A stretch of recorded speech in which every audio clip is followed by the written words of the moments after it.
e sempre te louvar. Rádio Encontro com Deus, uma rádio da Igreja de Deus.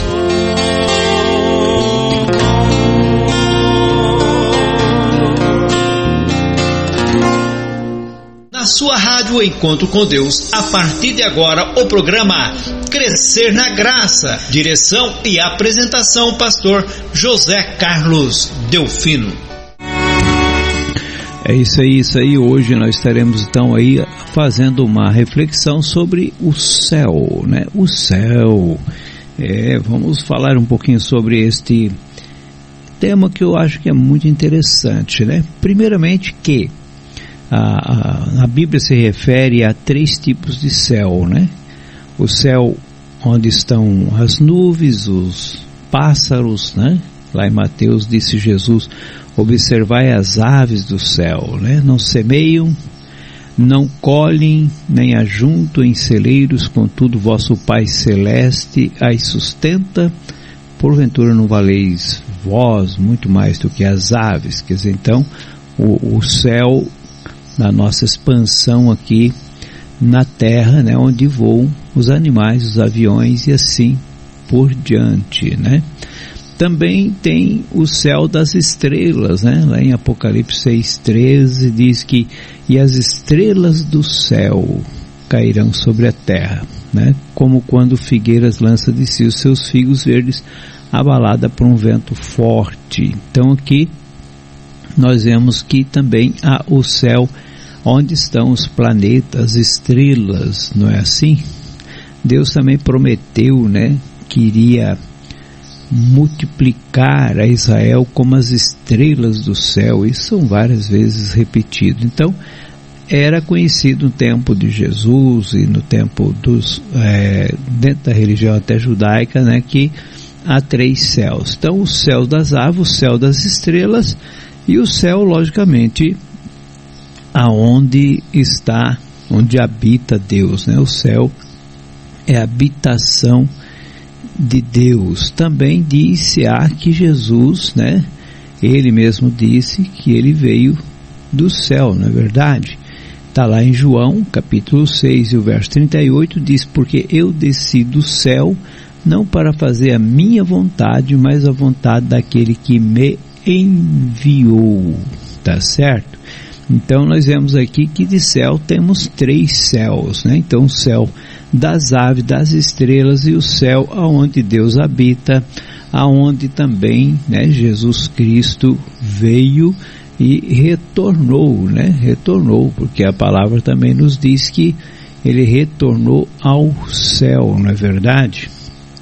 E se assentou à destra do seu Pai, né? Lá no céu. Então, ao céu onde Deus habita, ao céu das estrelas e ao céu das aves, para nós entendermos aí um pouquinho sobre a palavra e a aplicação, né? São muitas vezes a palavra céu aplicada, né? Quando aplicada ao céu onde Deus habita, Jesus também fez uma pergunta, né, para os judeus daquela época. Ele disse assim: o batismo de João era do céu dos homens. Então ele está se referindo ao céu, se referindo a Deus, né? A Deus. Essa é a questão, né? Então nós sabemos que onde habita Deus, ali habita, então é chamado também de céu. Tá certo, meu querido? Os anjos também vieram do céu, né? A palavra do Senhor diz lá: e apareceu-lhe um anjo do céu que o confortava Jesus, né? Lucas 22:43, não é verdade? E assim vai, muitas vezes o céu aqui está se referindo ao trono de Deus, ao próprio Deus, o enviado de Deus e assim por diante. Também, né? Muitas vezes está se referindo ao céu das aves, ao céu das estrelas, só para você ficar bem sintonizado, né?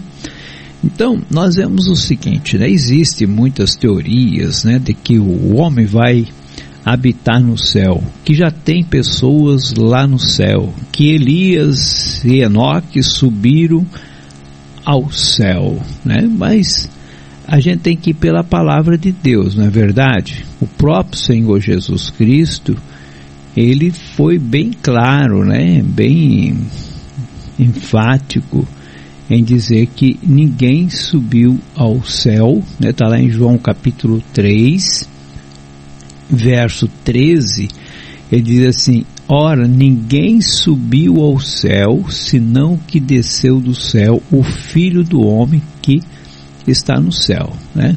Lógico que está no céu aqui foi agregado após, não foi Jesus que falou, porque Jesus naquele momento estava na terra, né? Mas ele disse: ora, ninguém subiu ao céu, senão o que desceu do céu, o Filho do Homem. Então, logo, não podemos dizer que Elias, que Enoque, que Moisés ou qualquer outra pessoa subiu ao céu, porque Jesus disse que não, né? Ou nós somos verdadeiros e Cristo mentiroso, ou então Cristo verdadeiro e nós, se dissermos isso, seremos mentirosos, não é verdade? Então, para que nós tenhamos a noção, quer dizer, o céu é habitado, o céu onde Deus habita, né? É habitado por Deus, habitado por vários anjos, arcanjos, querubins, serafins. Lá em Apocalipse fala de anciãos que habitam lá, de outros seres. O céu é um local muito bem habitado, né? Está numa dimensão ao qual nós não conseguimos ver, mas está muito bem habitado. Então, várias criaturas, às vezes já me perguntaram se eu acredito em extraterrestre. Eu digo, eu acredito, porque Deus não é da Terra, né? Deus não foi criado na Terra, nós seres humanos sim, né? Então, os anjos não foram criados na Terra, foram criados no céu, então são extraterrestres, ou seja, fora da Terra, não é verdade? Então, se a pessoa diz que ele está pensando em extraterrestre que vem de outro planeta, eu digo que temos mas é aquele que criou o céu e a terra. Ele não é da terra porque ele é antes da terra, então ele é extraterrestre, né? Essa é a situação, quer dizer, as pessoas invertem as circunstâncias, tá certo? Então, a questão do céu, nós temos, muitas pessoas acreditam realmente que elas têm como recompensa o céu, e nós sabemos o seguinte, né? Que Jesus nunca prometeu o céu para ninguém, né? Ele prometeu sim a vida eterna, tanto que ele diz, né? Ele mesmo diz que ele veio para que tenhamos vida, e diz assim, que para que todo aquele que nele crê não pereça, mas tenha a vida eterna. O que o homem havia perdido? O homem foi feito na terra, feito da terra e na terra, não é verdade? Foi Deus que fez, mas ele fez da terra, assim está escrito lá em Gênesis, e foi feito aqui na terra, para habitar na terra, um homem com a vida eterna, um homem com uma semelhança com Deus, a imagem de Deus, um homem perfeito, foi feito para habitar na terra, para dominar a terra, né? O próprio Deus disse: crescei, multiplicai e dominai tudo aquilo que ele havia feito, os animais, né? Todos os seres. Então, o homem foi feito na terra e para a terra. Logo, então, o que o homem perdeu com o pecado? O direito à vida eterna. O dia que você comer desse fruto, você irá morrer. Então Deus não falou: o dia que você comer desse fruto, você vai ser expulso do céu. Não, porque o homem não estava no céu, estava na terra, não é verdade? Então o homem, ele vai adquirir aquilo que ele perdeu. O que ele perdeu? O direito à vida eterna. Deus então não criou o homem no céu. Lá no céu está cheio de seres, está cheio de criaturas que Deus criou para habitar no céu.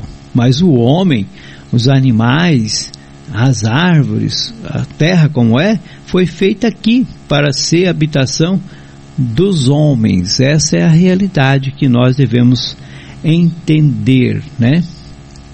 Porque foi para isso que Jesus veio e morreu e ressuscitou, para nos dar o direito à vida eterna, não é verdade?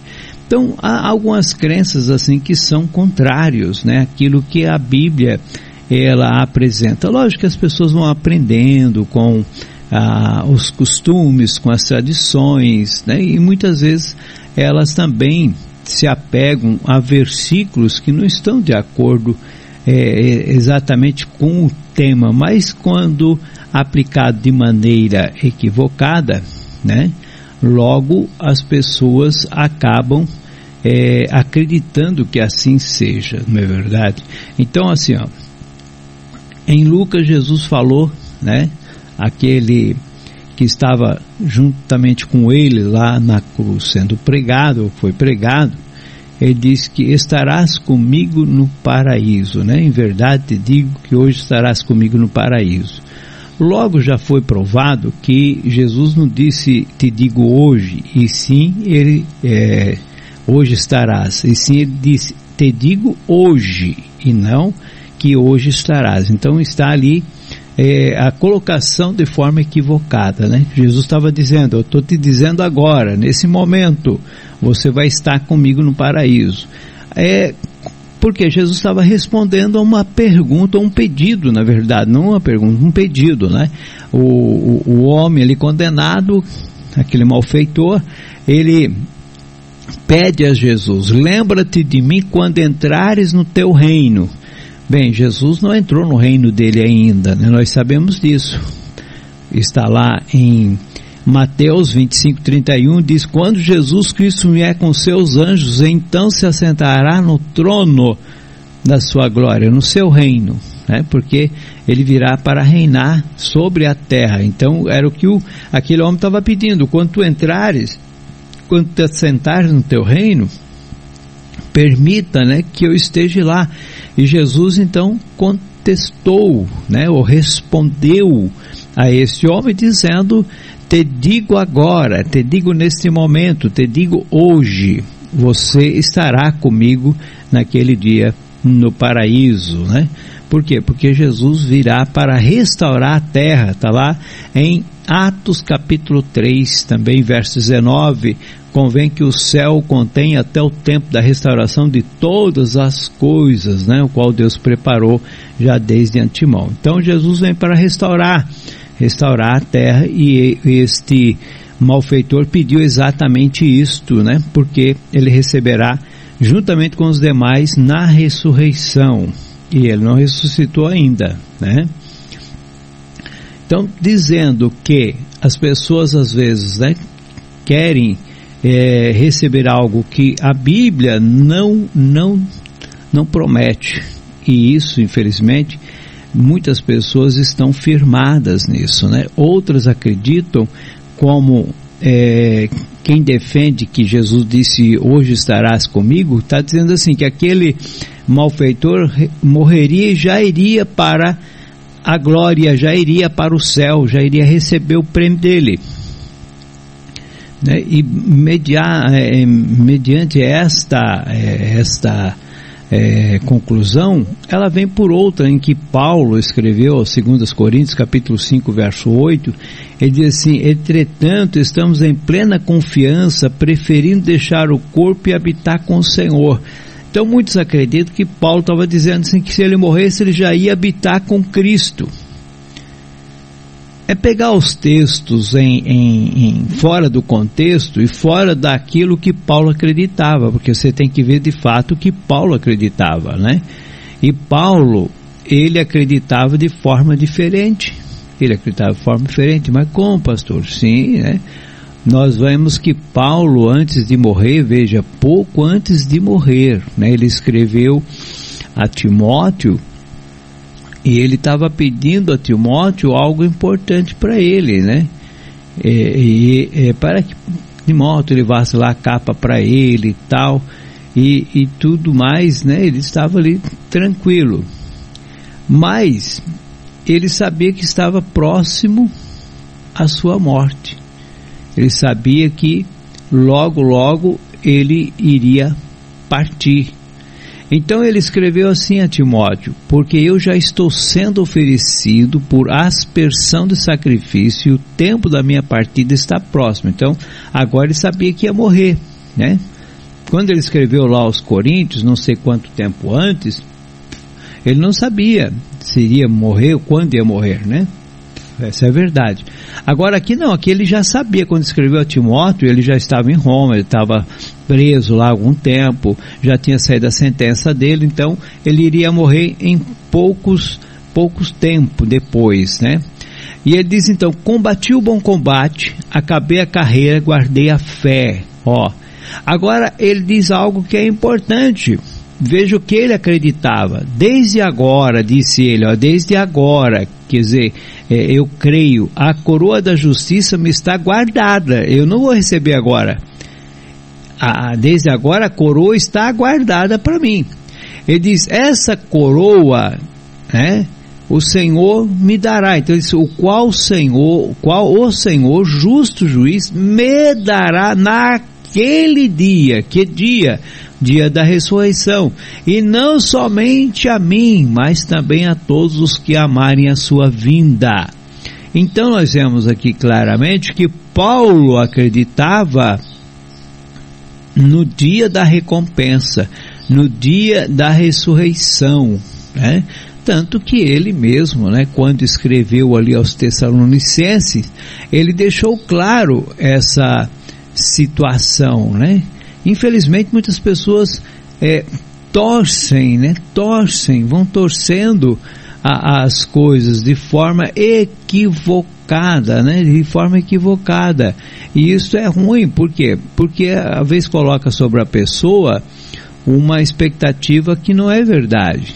Na primeira carta que Paulo escreveu aos Tessalonicenses, ele diz assim, no capítulo 4, verso 13: não quero, porém, irmãos, que sejais ignorantes acerca dos que já dormem. Ele diz que estão dormindo, né? Não estão no céu. Ele não diz: eu quero que vocês saibam a respeito daqueles que já estão no céu, que já estão no inferno. Não, ele diz a respeito daqueles que estão dormindo, para que você não se entristeça como os demais que não têm esperança. Ele está falando que aquele que crê em Cristo tem uma esperança. Qual que é a esperança? Ele responde no verso 14: porque se cremos que Jesus morreu, ressuscitou, assim também os que em Jesus dormem, estão dormindo em Jesus, né?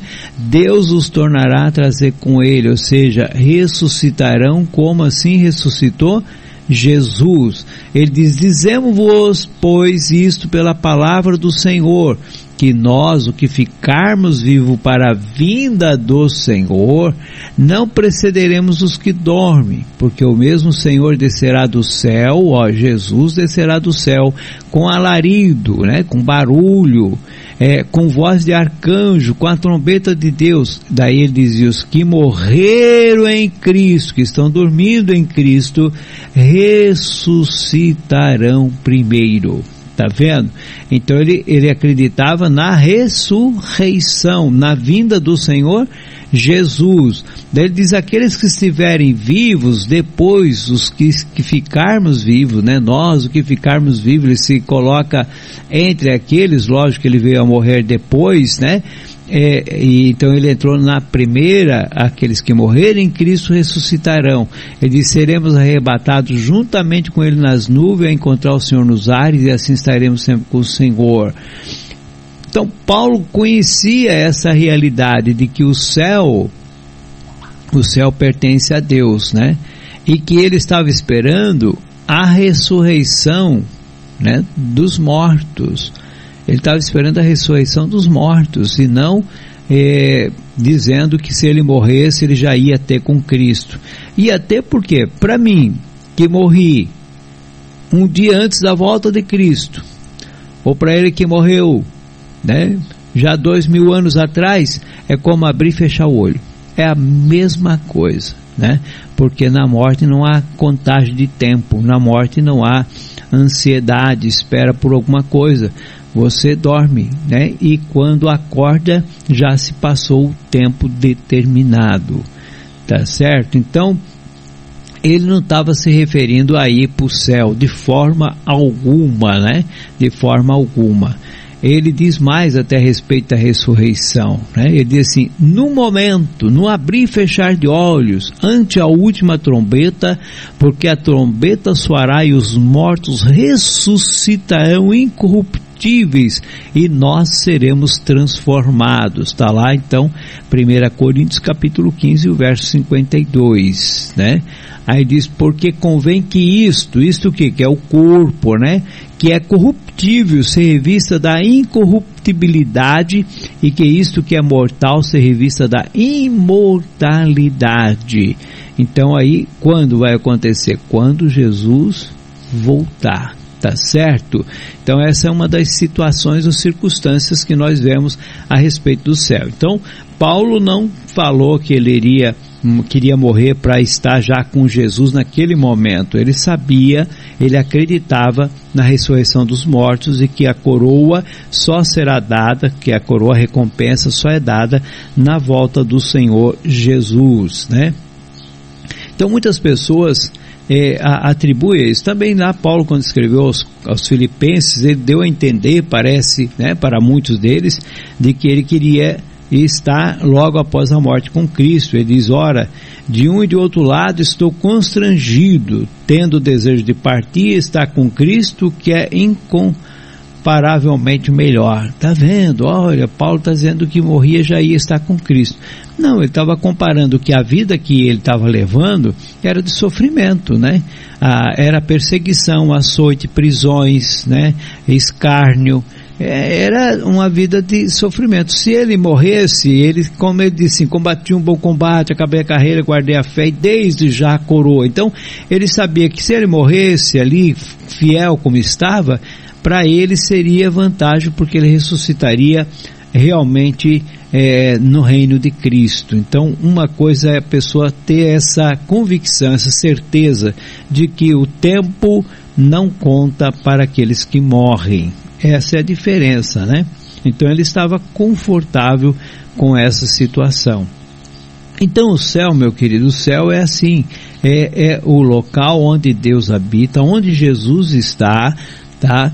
Mas não é o local ou a promessa dado como morada aos seres humanos, né? Ah, mas Jesus disse, pastor, que na casa de meu pai há muitas moradas. Lógico que há, né? Ele mesmo disse, se não for assim, eu vou teria dito. Então lá tem muitas moradas, né? Ah, mas Jesus disse que ia preparar lugar. Vai preparar lugar, né? Lógico, né? Mas ele está falando que vai levar nós para o céu? Não, né? Ele está falando de outra situação, de outra circunstância, em que as pessoas pegam o verso e o transformam. Então, na casa do Pai há muita morada? Sim, há muita morada. Jesus foi preparar, ele diz, mas se eu for vos preparar lugar, virei outra vez, para que onde eu estiver, estejais vós também. E onde vai estar Jesus quando ele voltar? Na terra. E aonde nós vamos estar? Com ele. Então ele estava falando de algo futuro, estava falando da volta dele, estava falando de uma realidade, né, que existe. Quer dizer, o céu é habitável. Sim, habitável. O céu tem muitas moradas. Sim, tem muitas moradas, né? Tem muitos seres vivendo lá, tem muitos seres celestiais vivendo, anjo, arcanjo, querubim, e aí por adiante, não é verdade? Então, o próprio Paulo, no capítulo 3, verso 20, ele diz assim, olha, pois a nossa pátria está no céu. Ele está se referindo ao quê? A Jerusalém celestial. Então nós vamos para o céu. Não, daí ele complementa o verso, de onde também aguardamos o Salvador, o Senhor Jesus Cristo. Então de onde vem o Senhor Jesus? Ele vem do céu. De onde vem a Nova Jerusalém? Apocalipse 21, vem lá do céu, né? Então quando Jesus vem, reina por 1000 anos, destrói tudo que tem de mal, acaba com a maldição sobre a terra, elimina todo o poder maligno, destrói o pecado, daí a Nova Jerusalém desce do céu para aqueles que aguardam, para aqueles que esperam. Aí será a nossa pátria. Por isso ele diz, pois a nossa pátria está no céu, com toda certeza, né? Nova Jerusalém está lá no céu, de onde ela virá, assim como virá o Senhor Jesus. Ele diz, de onde também aguardamos o Salvador, o Senhor Jesus Cristo, né?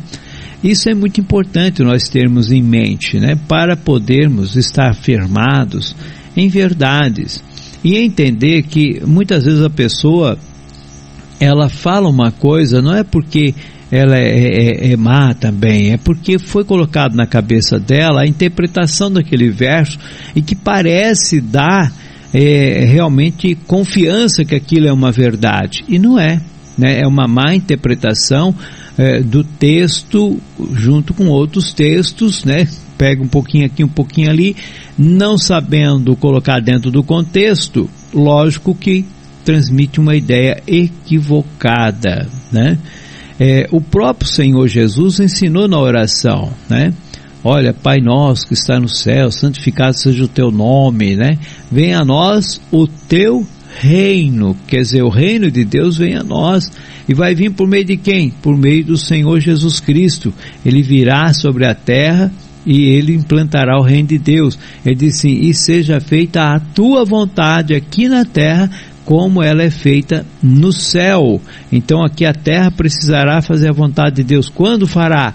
Quando Jesus Cristo vier. Quando Jesus Cristo vier, né?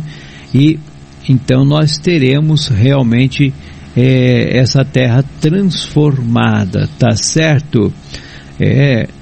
Mas também diz lá, Jesus diz que, olha, alegrai-vos, exultai, porque é grande o vosso galardão nos céus, pois assim perseguiram os profetas que viveram entre vós. Verdade, né? Onde é que está o nosso galardão? Está no céu. E nós vamos ver o seguinte, Apocalipse, né? 22:12, diz: eis que cedo venho, e o meu galardão está comigo para dar a cada um segundo a sua obra. Quer ver? O galardão está no céu. Vai vir com quem? Com o Senhor Jesus. E ele vai nos entregar. Então, que está lá? Está, lógico que está, né? E é por isso que Jesus ensinou o quê? A juntar tesouro no céu. Juntar tesouro no céu para eu ir para o céu? Não, ele está falando de quê? Está falando de atitudes, de proceder da nossa vida que vai ajuntar o quê? Como disse Paulo, né? A coroa da vida, que vai fazer com que eu construa de fato, né?